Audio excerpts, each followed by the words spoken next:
Ravi, with the grand finals, Yeah. what was the standard of cricket like in relation to the experience that you've had on the international scene? You know, I'm not assuming it was anywhere near it, but the intensity of it. Yeah, difficult to remember what it was. You still you still get, when you come to games like that and you want to win and you have to win, you still get a bit nervous and you get those. You still feel the butterflies and all that sort of stuff. You know, I suppose I was a lot more amateur cricketer by then, so I knew what I had to do in myself to really to bring everything together and put pressure on the opposition. Mm-hmm.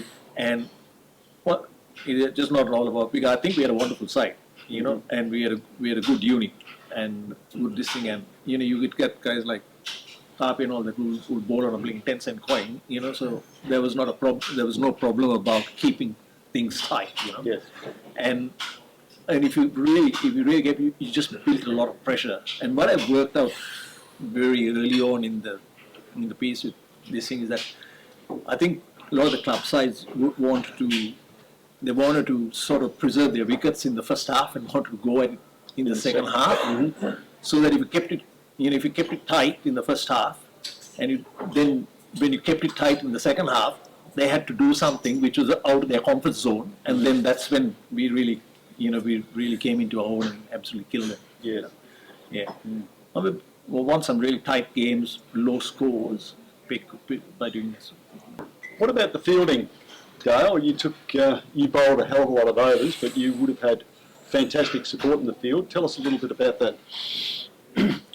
Well, having the Sri Lankans in the club, like it was, we had the likes of Rowan Porpalai and Gamini Pereira. It was just amazing. And we're talking tonight with the Harvey boys, and I think we won a final out of Broady, and Rowan's thrown the stumps down at one stage at a crucial time, and nobody would have backed it up, and it was going to be 4 overthrows and throwing the stumps down, and just these sort of guys. It was just, they were unbelievable. It was good. Even Ravs took a few catches along the way, and did a couple of somersaults, and but blokes like Rowan, and it wasn't just the fielding. It was just, you know, just having it there. I think at one stage we had, what was it? We had 6 Australians and 5 Sri Lankans, I think, in our team, and the fielding was amazing. It was we defended like our lives depended on it, and like we've said, we make 170, 180, and we defend it. Which out here, when the grass was a bit longer, it was easy to defend, but we had some really good times there. It was just easy to sort of just bowl that line and length, and you had the field at your back, and it was always pretty good. Yep. Yeah. And what about the spinning side of things? That's a very broad question, mate. Yes. Yeah. Gamini turned it. Well, I want to give credit when I bowled to 2 wicketkeepers, Brian Duggan and Scott Harvey, both verbal, full of encouragement, not like that clown from India who's, you know, screams after every ball, but genuine encouragement. And, you know, it helps the spin bowler, whose confidence can be fragile. You know, you keep seeing the ball hit over your head. A verbal keeper's terrific. Michael, remember that. Make sure that bloke is verbal. Yeah. Plenty of encouragement to the spinners. I can't understand that. I'm pretty Sri Lankan, we can't understand. Can't understand. Fair enough. The other thing for me, and I'll give credit to Steve Harvey and Dave Robinson, who's not here. We often employed bat pads. Killer always insisted on bat pads early, irrespective of the pitch or who, whatever.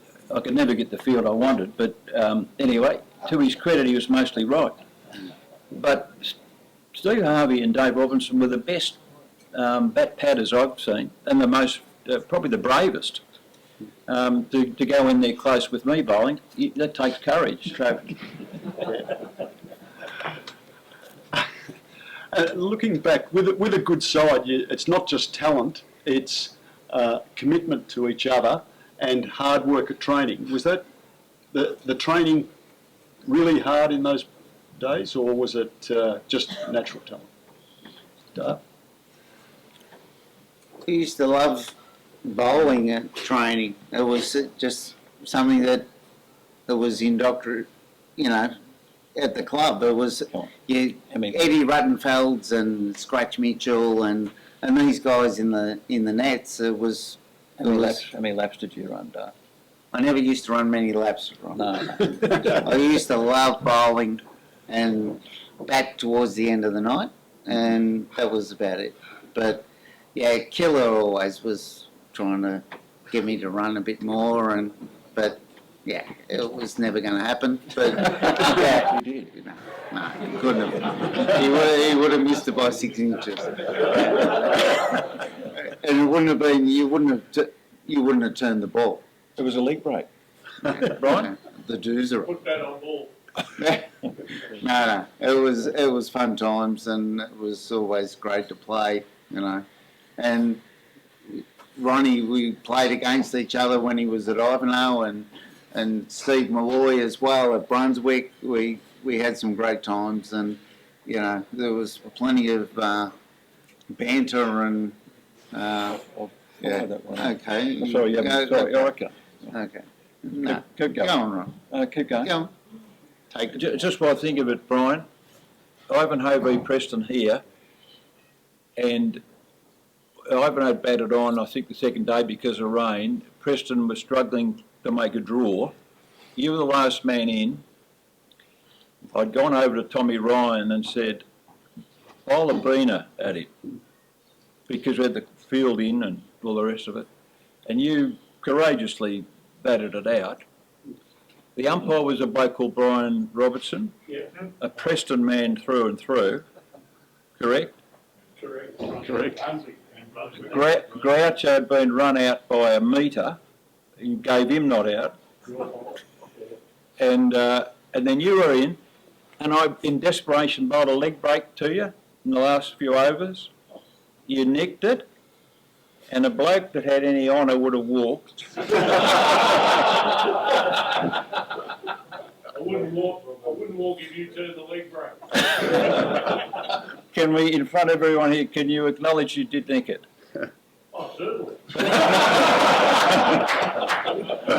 Preston hung on.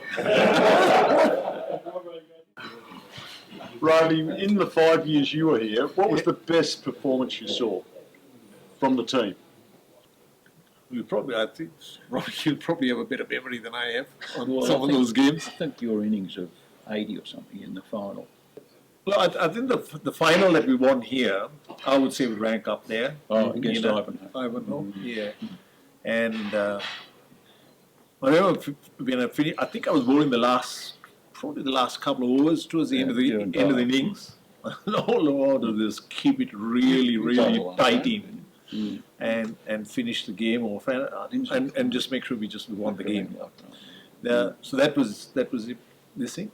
There was another game, I recall I was talking to Ronnie about this. I can't quite remember the club, but it was down south. I think it was Ormond, off memory.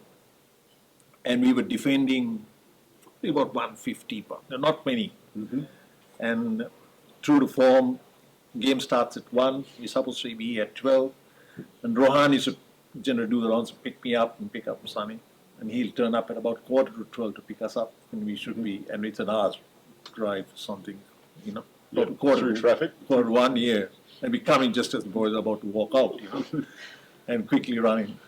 And we had to keep it really tight that game. And we finished, and they were about 1 or 2 down for about 50 or 60, and they probably, they're in a good position to win. And after lunch, we got the ball going reverse, got it working going reverse. Once we got it going reverse, that was curtains. We knew we were winning. Explain how you managed to do that, Riley. Yeah.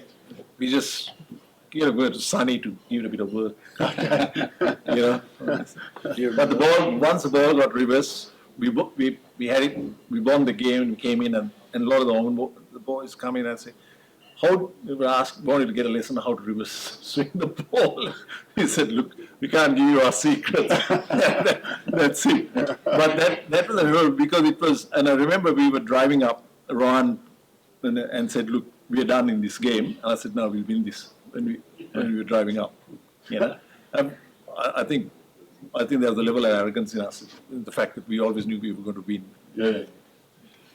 Must have been a great feeling going into every game knowing that you're going to win. Does anyone on the floor have a question except for Dave Norris? I'll ask one. Ravi, Wacker tells a story that you might have assisted the ball occasionally with maybe something off the ground that came in, like might be a rock or something or other. It might have been. But how much truth is in that? Because Wack tells a story that you might have helped the seam a little bit and got just a little bit of movement on the ball. No, I think if I recall correctly, there was only one time when we under a bit of pressure, we got it down, but it was not in the ground. It was when it was off the ground, or when it had gone to the boundary line. But you learn to, there are ways you can learn to get the ball to reverse and do all that sort of stuff, you know, and make it work. And and if you're bowling, you need to be, there's a level of pace that you can bowl at that will make it work. And that's a skill that I learned when I was playing, and I could sort of use it while I was here. But I mean, at certain times, there have been times when people have, you know, done extra work on the ball to make it happen. Not all the time. We won't say any more. Is there anyone else got a question from the floor? Andy? Yeah, I've got a question for Ron. Ron, could you just explain further a story one day when you ran to the boundary to pick the ball up after it had been hit before? Is there any truth in the room when you picked up some dog fillings and put it centre block for the next bloke that came in the back? I don't remember that, Andrew. Can you explain further? Yeah, Mount Waverley game. Second innings, game was over. We'd won, beaten Mount Waverley. South of the Yarra, they were soft people. Anyway, Ronnie Boxall. Remember Ronnie Boxall, you blokes? He was bowling quite sharp in the second innings, and Mount Waverley blokes were standing on the square leg umpire's toes. Quite markedly, they were backing away from him, and the ball was up and down, the pitch was up and down, and I don't know why I picked up a dog turd. There's no other way to describe it, and put it in the pocket. It was dry. Relatively. It was dry. So when one of these softies got out, I happened to be congregated around the pitch and happened to put it just in where you mark your crease. So the next batsman's come in and fortunately he had a sense of humour. The umpire had a sense of humour and it went over okay. So I was not reported on that occasion. So. He clipped it through backward square, didn't he? Yes, he did. Yeah, he just brushed it off. Yeah. All right, well, put your hands together for three legends of the